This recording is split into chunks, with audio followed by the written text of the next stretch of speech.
Hello, welcome to the One Game. I'm your host, Rob. Welcome to Stream Street Day. Who knows at this stage? I'm joined by a follower, a guest who's been on the show before, and like last time, he took all of our hearts and amazed us. Mike, hello, how are you?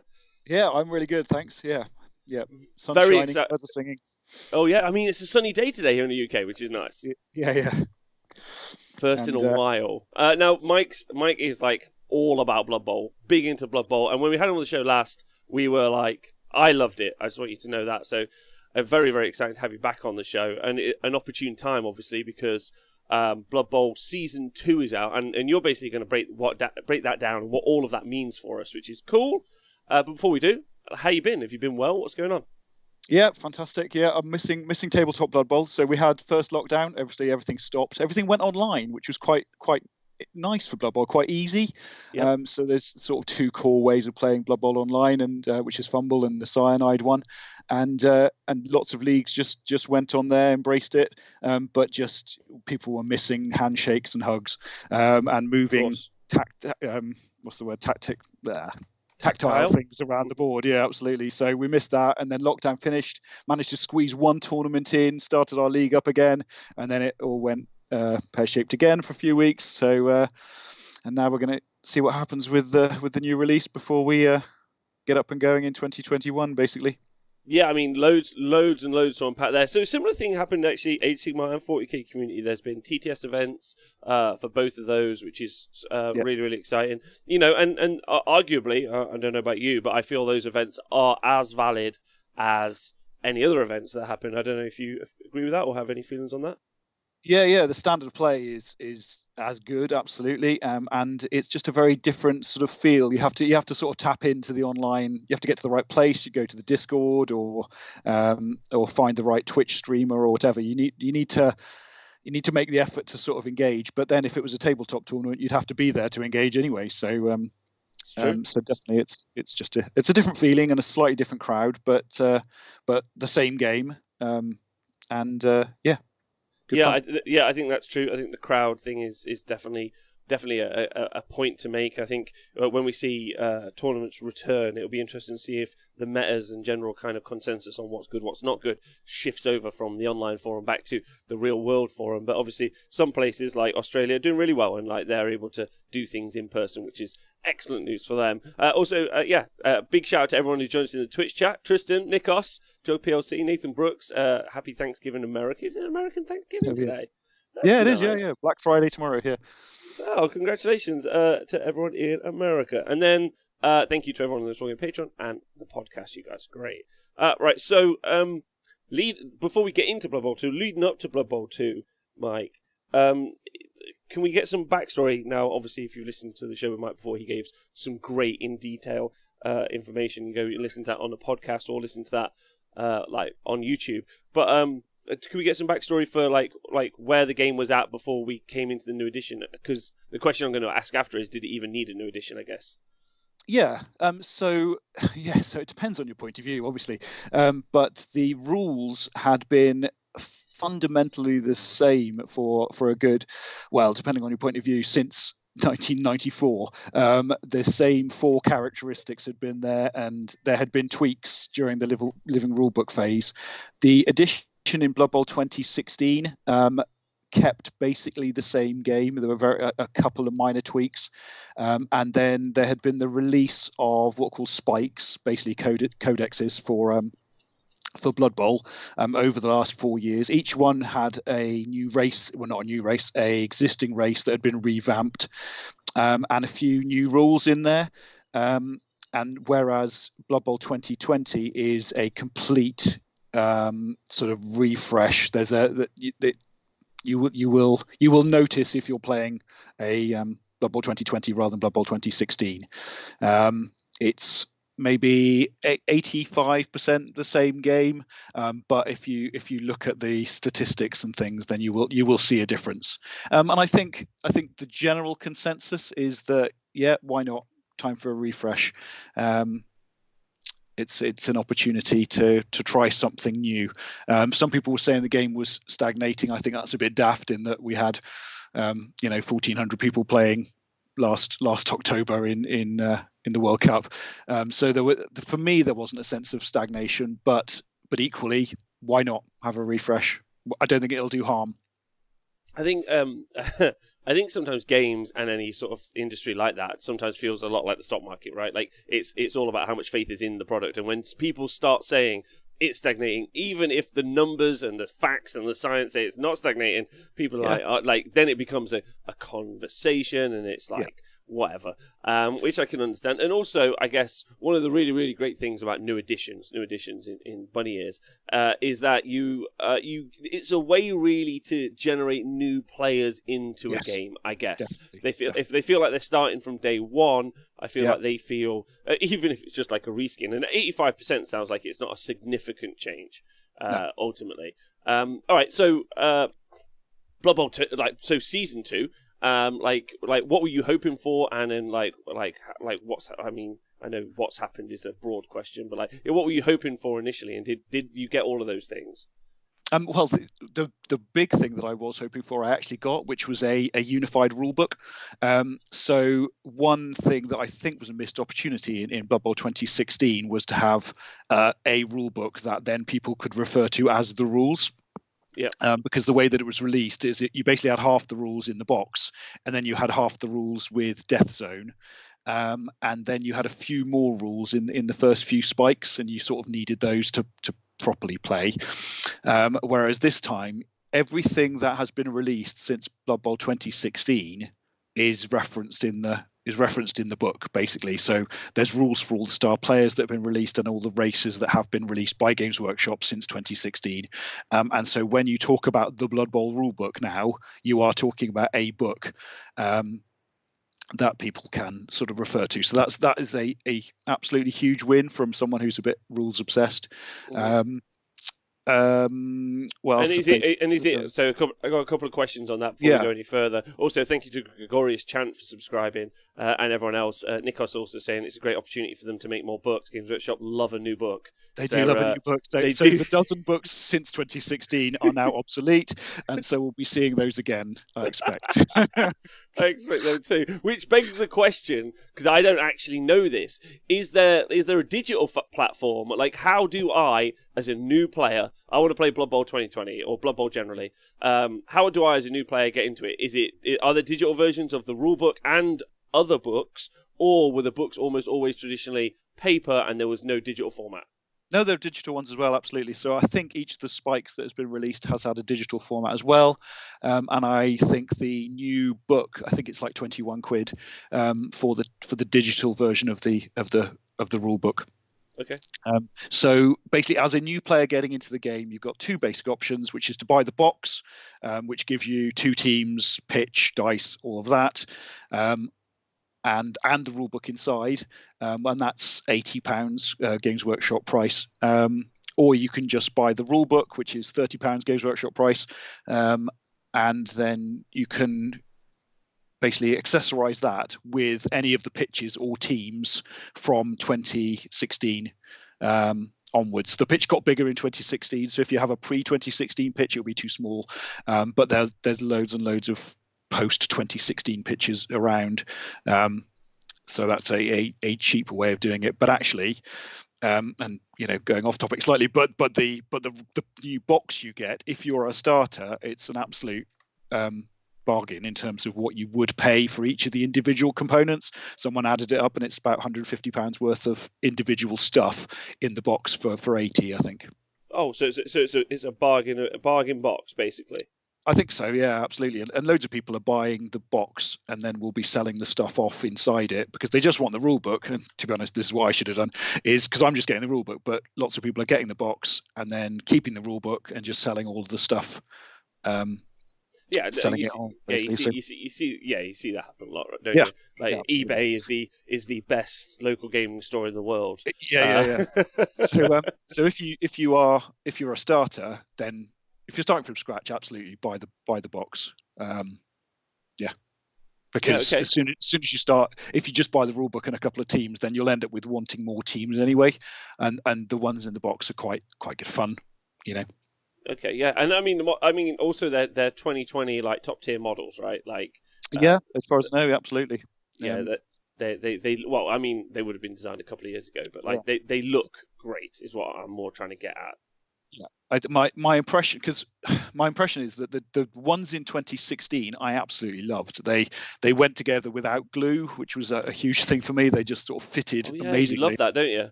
Yeah. But and then over the next couple of years, there were a few teams that were a bit fiddly. They came in like 25 pieces and things like that, which got people a bit snarky. But my understanding is that the new box is back to plug and play beginners models for putting together. And high quality as well. It comes with 2-star players in the box, 2 big guys, a couple of refs as well. So all good fun stuff and top quality models. Lots of feathers if you like that sort of thing. Do not. That's a lot to pay. But some people will. All the big birds. Morning, Dan. JBM Jog. What's going on, Razor Wolf? Hope you're well. Thanks for joining us. This is Mike. We're talking Blood Bowl. All right. So, new box comes out, and then so what's changed? Like, what changes have we started to see? And cool. We'll ask them first. Yeah, absolutely. So the major change is the passing characteristic. So for ages, Blood Bowl figures have had a move, a strength, an agility, and an armor value, and that's it. And now they've separated agility into the agility stat and a passing stat. And this was because passing in Blood Bowl, or passers, specifically throwers, weren't really what they were designed to be, basically. So a Skaven thrower and a Wood Elf thrower, in particularly, they weren't used for throwing the ball particularly. They were there to give you an extra cheap reroll. And now they've changed it so that throwers throw the ball on a 2+, and even the most sort of agile war dancer or gutter runner will throw the ball on a 4+. So that's the major sort of characteristic, and that's actually what will allow Games Workshop to sell all the books again, because all the spikes will just have the 4 characteristics for each individual, whereas now they have 5 characteristics, and so you'll be able to tell that you've got a pre-2020 book because it won't have the right stats in. The new rule book has got the stats in for all the races that have been released, so that's fine, but it's all the sort of tweaks to the special rules that are in the old spikes that will no longer apply. Okay. We'll unpack both of those things. I mean, that's a prodigious amount of money that's been spent, wasted, and then would have to be reignited, right? Like in the new spikes, which is, I mean, kind of exciting, because maybe they'll also, I don't know, do you think that they'll also reimagine and redesign some of the rules inside those as well? Give them like a second edition version of them? Not just we're going to add one stat definitely. Profile. Do you think there's room to create more diversity inside those spikes and books? Yes. So the massive thing that will happen is the star players. So up to now, basically each race had 10 star players available to them, and they've reimagined star players completely in the new rules, so that each star player has its own special rule. So Varag Ghoul-Chewer can add 1 to the armor roll once per game. Basically, he can do a sort of a mega hit. And each of the star players now has their own special rules. So in the new rule book, there's only 24, I think, star players, which are the ones that have had figures released for them by Games Workshop since 2016. And those are the only star players who have rules now. So there's been like a massive, some people are comparing it to Infinity War. So there's been a complete cull of star players down to the ones that have models. And I imagine that as new spikes come out, those will be the focus. So there might be I don't know, half a dozen star players in each spike, each of which has its own special rule, and then the models will come out for those. Right. Okay. And it also locks out any other models from other people as well. Yeah, absolutely. Well, as the third parties are really good at adapting to and getting figures out quickly. So as soon as the spike is issued with star players in, then there will be third-party star players available for them as well. Okay, all right. But I think there's a great conversation there about Games Workshop practices intentionally trying to like lock in and push out like competitors, but it's not a conversation I think for today. But I understand the point you're making. I think it's a really good one as well, which is a bit sad as well because it limits creativity. We talked about on the show. Go on. One relevant point to that is people were worried for a while about the 6 races that are not in the new rules because got excluded. Because they haven't had a Games Workshop re-release since 2016, so Amazon's Chaos Dwarfs, Norse, a couple of others, Vampires, and they're not in the rules. But they have had what's called a Teams of Legend released, which is like a stand-in appendix to the rulebook, and that's available as a free PDF from Bloodbowl.com. So basically, that was saying what is the passing characteristic for these new teams that are not in the rulebook and have not been released yet. So those are ones where they've got third-party teams available, and people were like, "Oh no, are they squeezing out?" But they've made the rules available for all of those. Well, that's excellent. With a couple of exclusions, like there's a Khorne team that were in Blood Bowl 1 online, and they haven't had rules made because they've never had Games Workshop official rules. And then there's the Slan team of Frogmen, who have never been Games Workshop official as such, but were in all the living rule books, and it'll be interesting to see what happens to them. Basically, they're not going to appear in Games Workshop, but it'll be interesting to see if they appear in the tournament stuff. Yeah, I see what you mean. Yeah, because I got some questions before we move on to the tournament stuff and some other changes. The change to passing, specifically, how do you think that's going to fundamentally affect how like the game is played and how teams are built? Like, do you think there's a conversation about what's going to happen with that? So it'll have a very minor effect on top level Blood Bowl, because passing was always not the best way to play, basically. So the most common use of passing was to keep a wood elf in the backfield with the ball for 6 turns, and then run up halfway up the pitch and do a quick pass, so 2+2+, to a receiver who then runs another third of the pitch and hands it off to another receiver on a 2+, and then that receiver runs in to score, and that won't be affected. What will be affected is sort of pinch playing. When you sort of get into a bit of trouble, can you escape from it? And previously, if you were a Skaven team, you had 4 players who could move the ball really quickly around the pitch on a 4+ and dodge as well. Whereas now, if you get in trouble, then you need to have the right players in the right spot to get you out of that trouble. So any elf team and Skaven could escape from trouble pretty easily, whereas now they'll only be able to escape from trouble that easily if they have the throwers in the right places.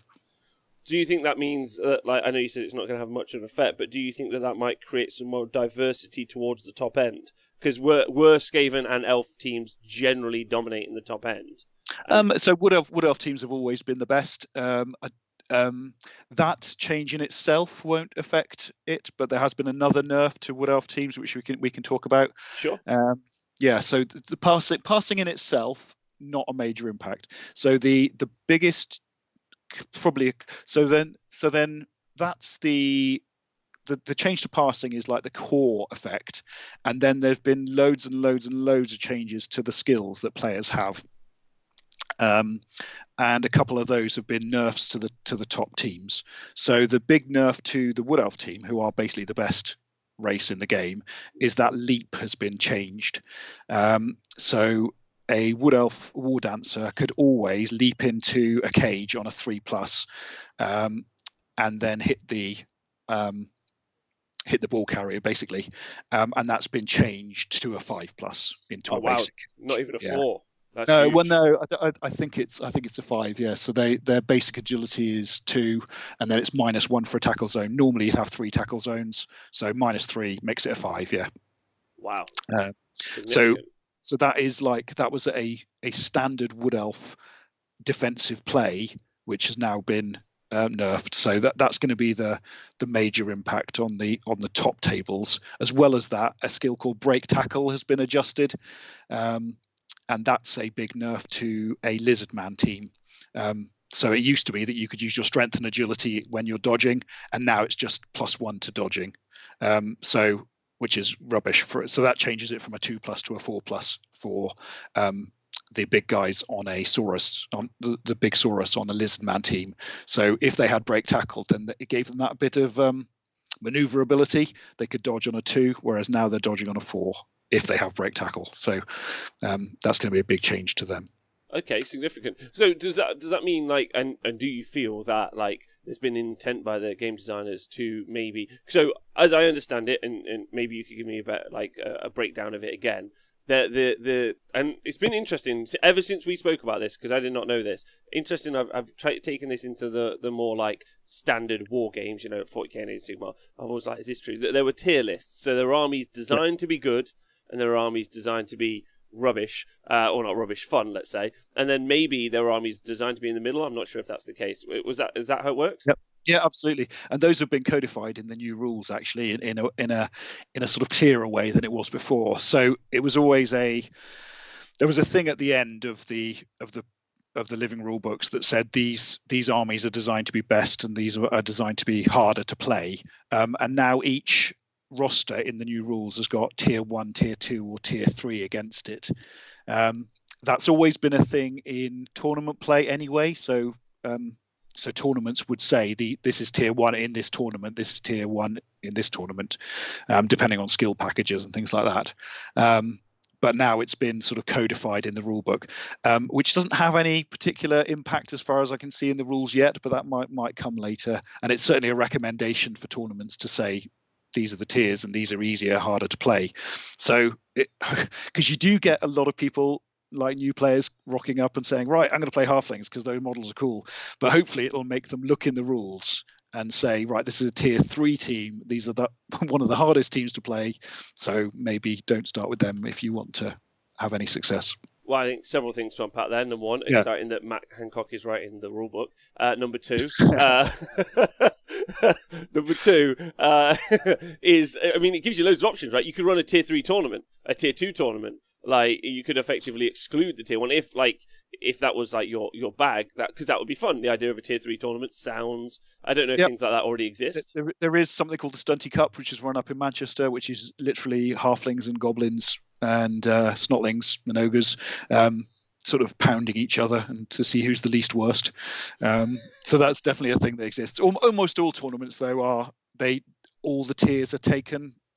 It's part of the NAF sanctioning thing that you can't have a NAF tournament and exclude races, but not all tournaments are NAF tournaments. There are, like the Stunty Cup wouldn't be a NAF rank tournament because it excludes some races, but it's never been a problem. People have always taken these stunty races just because they're so silly, and you can chuck people around the pitch and stuff. So you don't need that competitive side to make the stunty teams fun. No, I understand that. I just more meant like it gives you the option to do so. It's one of those always good like conversations to have, and it's nice. Like, again, just for everyone, NAF is just for people who might be new. Yeah. So the NAF it's referenced in the rulebook as like the Blood Bowl rules organization, but whenever it's referenced in the rulebook, it's like the NAF died and then Blood Bowl, as we know it, came to exist. Whereas in the real world, the NAF is a volunteer organization that helps facilitate tournaments and keeps a record of tournaments. So if you go to a NAF sanctioned tournament, then it means that your results will be entered into the big database of games, which has got like 280,000 games in it over the last 15 years or so, which allows like a wealth of analysis and that sort of thing. Yeah, yeah. Really important, basically. The independent, like, kind of like oversight of like the community, which I think is actually really, Blood Bowl I'd see effectively, Dan, only not quite as in bed with Games Workshop.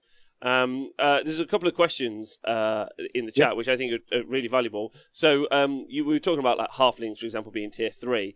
Hard to play and being bad at the game are different things. Like, are you like? Does that make sense? By tier 3, or in your opinion? Go on, after you. Yeah, absolutely. So the classic example, they've been nerfed a bit in the latest, but vampires were always a classic example of the difference between being bad and being hard to play. So vampires had a thing called bloodlust where they ate their own players, but but on the flip side, they were strength 4 and agility 4. So a vampire is basically the best or the second best player in the game if it didn't have this bloodlust thing. And so if you knew what you were doing with vampires, then you could wreak havoc into anyone's defense, basically. But if you didn't know what you were doing, then you would eat half your team, and the rest of the team would leave the pitch because they didn't have anyone to eat. So definitely. Whereas, and that's true to a certain extent of halflings. Like if you have a really, really good, experienced halfling player, then he or she will cause trouble for an opponent. But if you have someone who just picks them up out of the box and tries to have a go, then you're going to struggle because they're all weak and slow. Okay, so there is a skill cap for each army, but also like an actual output cap as well, effectively. Yeah. So some, because I've done the stats bashing, and like in terms of these stunty races, they don't win big 6-game tournaments. They might win one dayers, they might win like 6 gamers with 20 or fewer players, but I think there's maybe one example in 15 years of a stunty race winning a 6-game substantial tournament. Also, apologies for saying armies, not teams. Used to saying armies, and my apologies. Yeah. Apologies. All right, that's some fascinating stuff. That really is in that.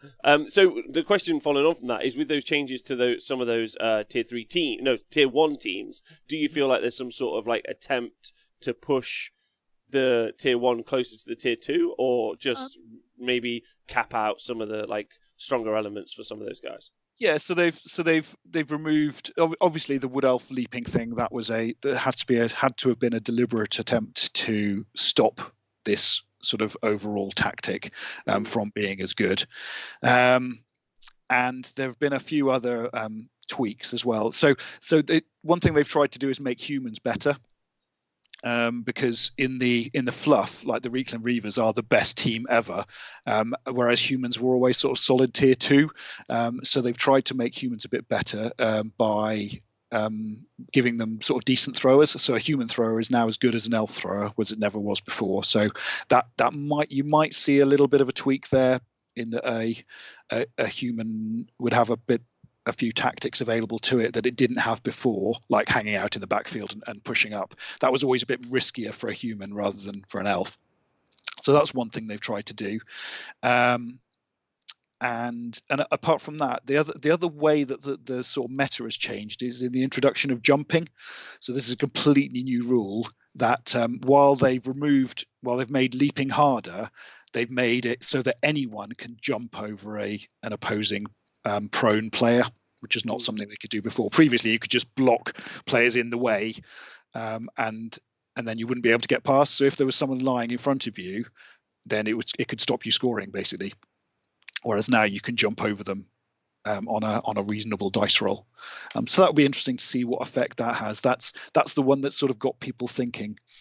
And then the other thing that they've tried to do to sort of change the meta at the top end is they've introduced a skill called defensive, which negates guard. So basically, guard always allowed you to assist if you're in a tackle zone. So what you'd see a dwarf team with 6 guard on it, who you would then not be able to bully.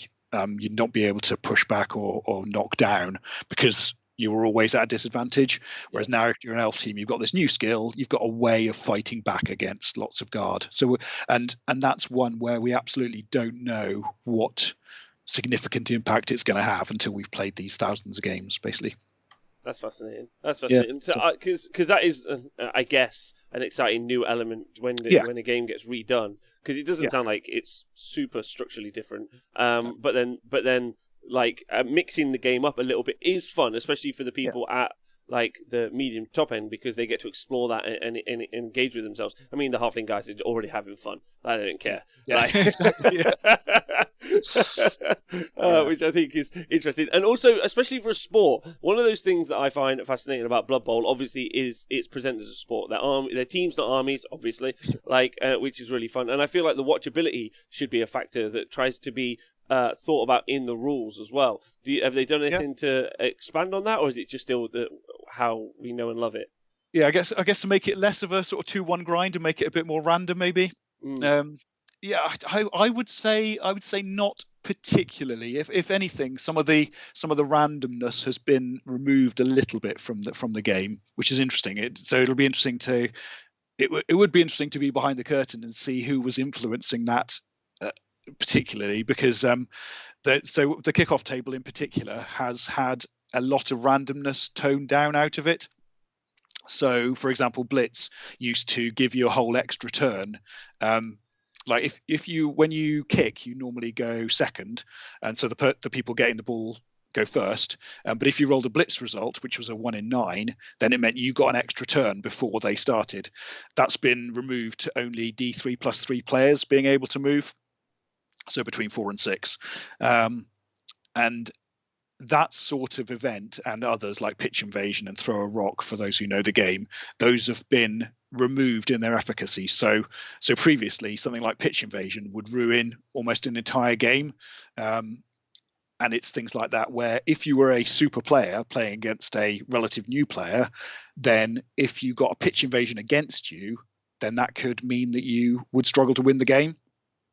You'd probably get a draw, but you might struggle to win, and that is less likely to happen now, basically. So you're going to see fewer sort of big upsets. You're going to see fewer games. You could almost say fewer games being ruined by random events. If what you want from a game is a test of skill between two players, then a few of the kickoff results stop that happening, and now that's less of a thing. Yeah, okay. So that's a really good point. So that does create an environment where the player skill is more on show and maybe more applicable. Yes. Yeah.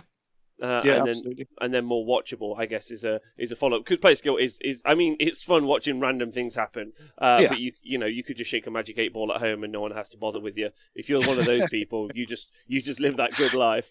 Yeah, and that's still going to be a thing, and that's going to be more of a thing because when you're chucking your teammate down the pitch, it can now go in a completely random direction. So you can be a troll trying to throw a goblin, and instead of going approximately forwards, it can go 6 squares backwards, and that's quite cool. It's the new wildly inaccurate is what it's called in throwing.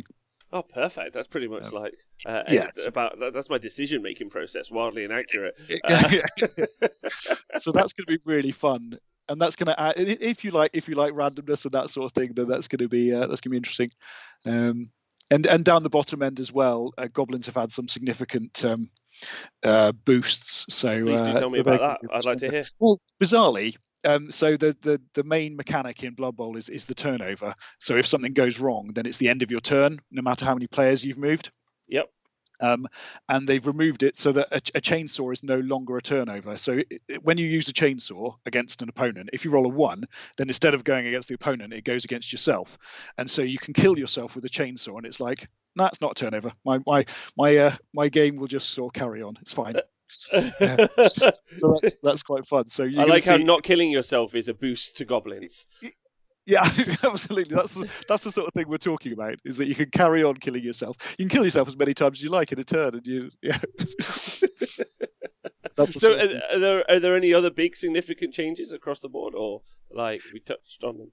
I think we've touched on most of them. Like the way throwing happens is as well as having a new passing characteristic, the test for throwing has changed as well. So I talked about wildly inaccurate when you're throwing your friend. You can also do wildly inaccurate when you're throwing the ball as well. Okay. So that if you're under a load of pressure, previously the worst that could happen was you would drop the ball next to you.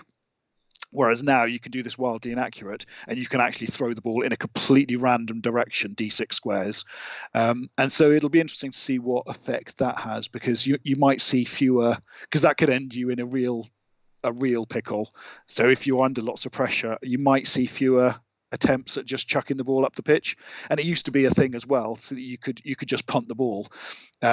So imagine you're playing against dwarves. There's 3 turns left on the clock, and you've got 2 players left on the pitch, but you've got the ball.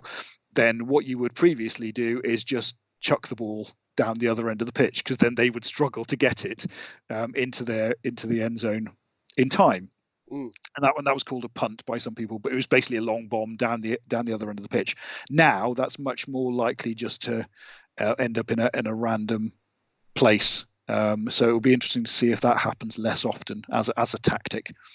But no, that there aren't, apart from the sort of change to the throwing and that sort of thing. There's not major rule overhauls. There's lots and lots of skill changes that people will need to be aware of. But that'll take a while to dig into it. All the core skills are the same, like blocking and dodging and all that sort of stuff. So certainly, if you've been away from the game for a while and it's and you want to come back, then it will be fundamentally the same game, and you'll be able to pick it up really quickly. Which is really exciting. We had a question in the chat. It's not like a Warhammer to Age of Sigmar change. It's where it's basically different game with the same models. It's not that sort of thing at all. It's or 7th to 8th 40k. Yeah. But I mean, both I think that's why Blood Bowl sits in a very unique place generally in the game industry. That it's obviously now supported. I mean, previous to Blood Bowl 2016, obviously it had a phenomenal backing by its community, and I think that's a testament to that community, but also like a giant testament to the game, because if it wasn't fun, people wouldn't be involved in it, right? Like, and now you're in this stage, and a huge company has got like the leading tabletop company has got is putting it out there and producing stuff for it, but at the same time, it feels very left to its own devices to a degree.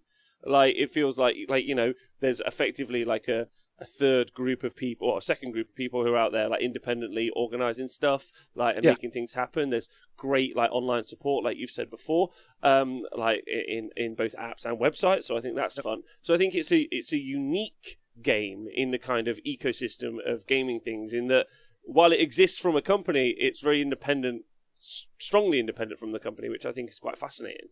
Ultimately, what about FAQs and support like that? Do you feel like those are things that are going to be needed, or like is that fine? Yeah, there will be, because there's been a significant shift in a lot of the rules. The questions have been coming thick and fast, and particularly with the leak in sort of July, August time as well. People have had a few months to sort of dissect the rules and say, okay, well, what about this and this interaction? So I'm hoping for an FAQ / clarifications thing from Games Workshop in the next couple of months, basically, because there are a few things that will need sorting out and haven't been picked up by any sort of playtesting process. Or the one of the brilliant things about Blood Bowl is you haven't had rules arguments in the last sort of 4 years, or before that, really, because the rules were clear, they were understood, and where there was any sort of nuance at all, then we had a page on the NAF site which just said, all right, you might slightly misunderstand this is what it means. And now we're starting a little bit from scratch from that point of view. Mm-hmm. So it's a funny one with COVID, actually. If there were 6 tournaments next weekend, then it would be more problematic. But actually, realistically, we've got 3 or 4 months for people to play around at home, and for the NAF to put out some sort of FAQs, and for Games Workshop to put out FAQs as well, and get it all in line before the tournament season really starts to kick off again, as we hope it will. That makes loads of sense. Is there a process in place also with the release of new Spike books? I assume that means there'll be new rules and therefore new potential FAQs needed. Is there a process in place like already for like how that works? Absolutely, yeah. So there's the spikes. So as soon as a new Spike has been released, then tournaments can start using it, but it hasn't been sort of mandatory to be a NAF tournament. So, and then the NAF have had a rules review thing over the last 4 years probably, where they put out an annual document that says these are the rules for NAF tournaments for the next year. And so if a Spike is released sort of October onwards, then it will be in the NAF rules for the next year, and if it's released sort of after that, then it'll be an optional thing. And the only effect that has is that when a tournament says what their rules are, then they have to say we are using the NAF rules plus these changes. And so if a Spike is released, then it's absolutely fine for a tournament to embrace that, and absolutely brilliant. But they have to say we are using the NAF tournament rules plus this Spike. Okay. So yeah, and so that will carry on. There'll be a NAF release of sort of their response to Blood Bowl 2020, basically. So it's a tricky one because you've got some big tournaments next year, which are already lined up to use Blood Bowl 2016 rules. And it'll be interesting to see how quickly there is a transition over. I think basically all the small tournaments, as far as I can tell, will move over to Blood Bowl 2020. But it's harder for some of the big ones because what makes it harder to move over? Because they've sort of already signed up for it. Like so, Eurobowl's the massive one that was supposed to be happening in last October, as in like 6 weeks ago. Yeah. And that was supposed to be in Poland, but obviously got cancelled because of one thing and another. But that's supposed to be next October, and basically everyone's paid for that. Everyone's got into their teams already. This is basically the major international tournament. So you've got a Team England, you've got a Team Scotland, and so on. And they've chosen those teams. They've chosen which races they're going to play. Everyone was completely teed up and practiced with their races ready to play. And so at the moment, the plan is for that to stay with Blood Bowl 2016 rules because everyone is sort of sorted for it, basically. And I suppose it's how seriously it's being taken. So Eurobowl is pretty much taken more seriously than any other tournament any other Blood Bowl tournament around, and so that's sort of why it's harder for it to change rule sets. Whereas small tournaments, people just rock up and want to spend time with their mates and move some figures around and throw some dice. Eurobowl is a bit more serious. People are playing for national pride, not to put too sort of fine a point on it. But they definitely it's a sport tournament. Yeah. So that's why basically people they don't want to, and I suppose the other flip side is because it's serious. If there is something that turns out to be broken in the next 10 months in Blood Bowl 2020 that we haven't spotted yet, then we don't want that to be broken at a major tournament. Whereas there's nothing really that's broken in Blood Bowl 2016 that hasn't been taken account of in the rules of the tournament. If that makes sense. So I already know the answer to this, but I would just want to lead the horse to the water. Can you answer me why you wouldn't want something that's broken to be at the major gaming tournament? Because it would mean that if you were facing that, if you had that matchup, then it would be sort of an auto loss, basically. So within the tournament, you've got 8 races that you play. So a team is made up of 8 players, and they have to have a different race each. And if it turned out somehow that Dark Elves were now unbeatable, then every matchup against Dark Elves would be a loss, for example. Now, I'm absolutely not saying that is the case, and I don't expect it to be the case. But if it did happen to be the case, you wouldn't want that to happen in a major tournament. You'd want that to happen at a 20-30 person tournament in a pub, and it's like, okay, well, that happened, fine, and then feed that into the major tournament so that they could take account of it. So it's a fair point. It's just one of those relevant conversations that we have, obviously, with something like Age of Sigmar or 40k, where you do have stuff that is not 100% broken, like it's always a win-loss, but sometimes, and in some cases, and I don't think anything right now, but at various points in the past have been like, that's definitely the case. And it's just very interesting to hear how a very studious and smart group of people like the Blood Bowl community deal with that as a group. I just think it's quite interesting, especially as like it's also new territory, really. It feels a little bit for Blood Bowl a bit where, you know, like less and less like community like generated a bit and more in the hands of another group who you're waiting on for answers in some ways. From Games Workshop. So that, I mean, that's, I can understand like maybe like the worry as well. But okay, let's talk about exciting stuff. So the new box. Which of the two teams? Which one of the 2 new teams are you all about? Well, the Black Orcs. It's really interesting actually. So basically both new teams in the new box are new races. So there's a team called Black Orcs and there's a team called Imperial Nobility. And Imperial Nobility are to a certain extent reskinned Bretonians who were a team previously. There's been a few tweaks to them. but they're basically the same team, and they've got an ogre now, and they're the feathery ones, and they're quite good fun. They're probably going to be tiered. I can't remember what they are in the rulebook actually, but they're looking like they're going to be about a tier 2 team, about the same level as humans were previously. And then you've got a Black Orc team who are a bit like a Lizard Man team, basically, where you've got 6 Black Orcs and then loads of slightly harder goblins, and then they've got a troll as well. So they're basically a variant. Instead of being a variant on the Orc team, they're more a variant on the Lizard Man team, with probably slower orcs than the lizards are, and slower, so a bit slower, but maybe a bit harder than the Lizard Man team. So they're good fun, and yeah, really nice models, and it'll be really nice to see what effect they have on the tournament circuit.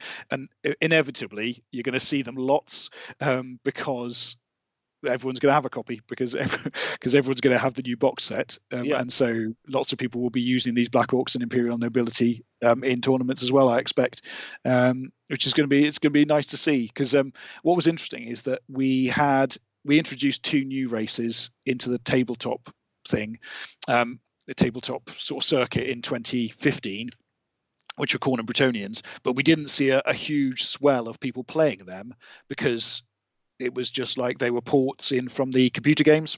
Yep. Whereas now we've actually got miniatures and everyone's going to own them, and so I'm expected to see quite a few of those as well. But they're really nice models. It's going to be super shiny. They're slightly harder to play than, like, traditionally. Every single, I think, release of Blood Bowl has just had vanilla orcs and humans in, which was a sensible decision, because then you get to understand block and dodge and sure hands and pass, which are sort of the 4 key skills in the game, and orcs and humans both come with those. Whereas now you've got Black Orcs coming with grab, which is one of the most complicated skills in the game, and you've got goblins coming with thick skull and stunty, which is one of the most strangest interactions of skills in the game. So that's an interesting design decision. I'm not quite sure what was behind that, because it is a little complicated for new players, but if you just go around hitting things and running with the ball, then you'll be fine. I mean, that is interesting. I mean, obviously, like, those starter boxes are super important. And you say, like, having conversations with, like, at design phase, like, what do we want? Because especially if you've got new players, you want to train, you want to teach, right? Yeah. They want to learn through playing. That's fascinating. I didn't know. So I'm not. I don't know what the equivalent would be in sort of 40k or Warhammer rules, as in what more of the. So which are the more complicated races with some of these special Space Marines, which is the hilarious part. Like, oh right, okay. Because you buy Space Marines, you're like, sweet, I've got Space Marines. Like, which flavour do you want? And you're like, oh, this. Like, actually, there's a codex for that. Oh, and also there's Forge World. Oh, what? And now there's a campaign book. You're like, what? No, I just want the shiny space soldiers. Yeah. But yeah, they are. I guess the issue for those, maybe more, is that they're just very customizable. It's not overly complicated. It's just the level of customization you want can really change. So yeah, I think that's fascinating. Of all the teams, which, if I was new, which is the team that is maybe simplest, and would you advise to pick up to just run with and play with? Like, let's say I wasn't getting the new box for some reason. So if I could sort of put together a package for someone, then I would go on eBay. I'd get the Blood Bowl 2016 set, and I'd get the new rule book, and I'd go with that. Just because they've got the orcs and humans in that box, which are still usable in the new rules, obviously, and they teach you all the basic skills. So that's a good way to go. And then you've got something like Undead, who are a powerful sort of good beginner team as well. Oh, okay, fascinating. Just easier to use, but still good. And and if I wanted to just have the most fun and be confused myself as much as possible, which team would I pick up? Well, just people are picking up Snotlings, and that Snotlings were released in sort of May, June time, and Snotlings are absolute bonkers. It's just rolling dice. There's very little sort of skill involved in it's whoever rolls the best dice will win. If Snotlings wipe out your team, you're going to lose. But if you manage to kill lots of snotlings, which you should be able to do, then you're probably going to win as well. But having said that, I've drawn my 2 games against snotlings because there's just blooming millions of them. They've got a special rule where you can have more than 11 players on the pitch, and they've got pump wagons, and they've got all sorts of shenanigans going on, and they've got a special rule where they don't count as costing any value at all, so they always have loads of inducements. So a full snotling team will count as being about 500 TV against 1,000, and so they'll be able to have Morgenthau on the pitch or 2 chainsaws, all that sort of. So it's just if you're playing against snotlings, then you're like, okay, well, I'm not going to play proper Blood Bowl. I'm going to mess about and roll dice, which is which is fun, but it depends what you want from a game. Do you want to play Dark Elves against Undead and see who is the highest skilled Blood Bowl player, or do you want to play Halflings against Snotlings and see who can roll the best dice and pull off the most shenanigans? I mean, it sounds like if you just want to be the local fun lad at your club, that's the one. Yeah, Snotlings or Goblins or Halflings, they're all good fun. Yeah. Well, perfect. All right, so is there anything you think we missed, or do you think it's important for us to think about, like, from the new release?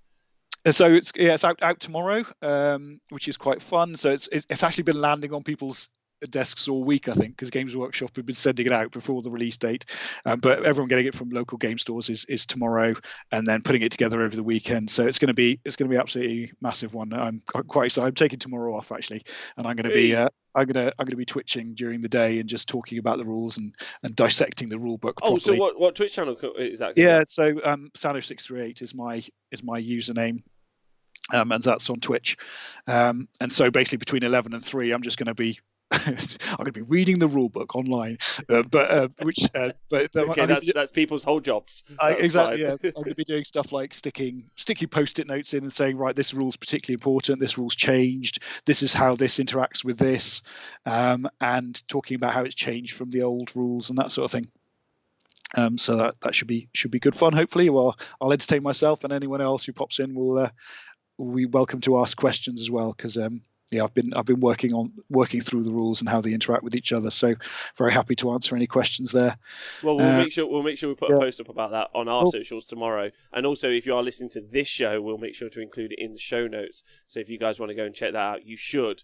Because Mike's a top bloke. I've only ever loved. You basically just talked for an hour, and I've done nothing but ask a couple of questions. So I'm excited. I can see the excitement from you as well, which is really fun. I love it. And just the other thing I would say is that the community is absolutely stoked because the only stagnation that everyone agrees with is that the community is lots of 30 to 40-year-old plus white men, and anything we can do to expand the community beyond that is brilliant. People are welcoming, but you can only welcome people who show an interest. And so if anyone does show an interest ever, then the community are massively welcoming, and anything we can do to expand the community beyond its core current populace is a brilliant thing. And the box set is only going to help with that. Oh, excellent. Yeah, no, I think that, and we advocate and also agree in the same vein. That's really exciting. Mike, it's been a pleasure, as always, having you on the show. Thank you so much. It's been brilliant. Twitch chat, can you just get some love up for Mike, please? That would be excellent. And I want to thank everyone for joining us today. It's got me excited. Like, I just want you to know that. Like, and it has done every time. Personally, the tier thing is one of my favourite things that you've ever talked to me about, because I really do see that working well in war games as well. It allows, I think the design space is more interesting. Like the way, the kind of fun you just talked about with Snotlings versus, like you were talking about top end competitiveness at the same time as lauding the fun element of the game. And I think I think a lot of war games could learn a lot from Blood Bowl. I really do. And I think that every time you come on the show. So thanks so much. Any shout outs? Any people want to big up before we leave? Nope. Oh, good. Perfect. Just yourself. I'm bigging up Mike. That's what I'm doing. And I'm shouting out everyone in the Twitch chat. Thanks for joining us. Thanks to everyone on Patreon. Thank you to everyone on the podcast. Please stay hydrated. Do join us tonight, where me, Tom, Nick, and Innes are going to be talking about Codex Death Watch, which will be fun. Mike, thanks so much, and I'll talk to you soon. Absolutely. Cheers.